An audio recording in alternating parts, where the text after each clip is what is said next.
Living an intuitive life is actually critical for your health. It's important for your physical health, it's important for your mental health, and it's important for your overall well being. When you're not living intuitively, when you're not listening to the more subtle intuitive cues in your life, what ultimately happens is you undergo needless suffering. You experience a sense of being out of integrity in your life, and it can be a very unpleasant experience.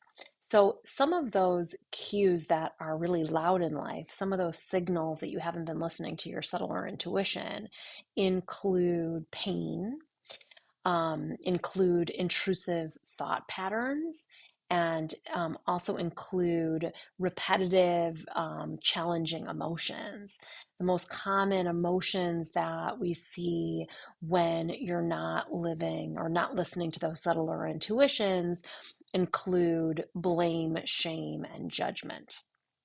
And what's important to understand is that by the time we get to experiencing these intrusive thought patterns or these really challenging emotional patterns, or you're experiencing pain, whether it be it physical or mental pain, by the time it gets to that point, what's usually happened is you haven't been listening to these subtler intuitions. And so now the body and the mind, your whole being is kind of screaming at you.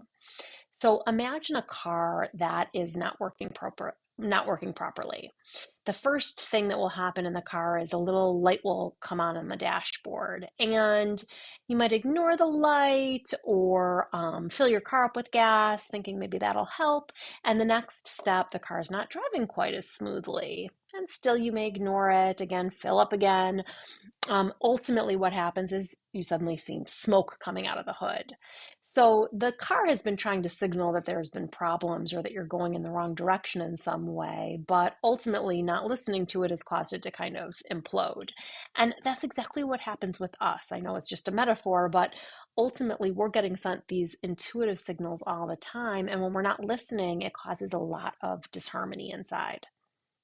So, what do we do with this information?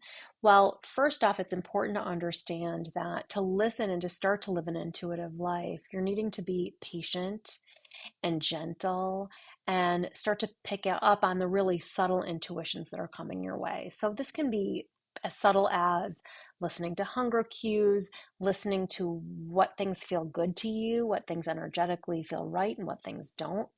So, being with certain people, experiencing certain experiences, all of those things you can start to practice being led by your intuition.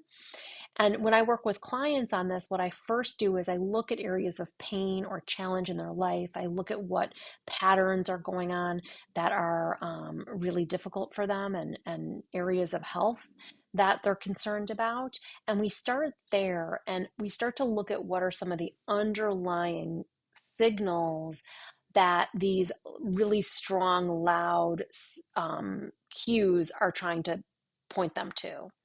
And then once we have a better understanding of what it's pointing to, that's when we can do the work of really learning how to listen in to those more subtle cues. And when clients start to do that, their life tends to really start changing dramatically.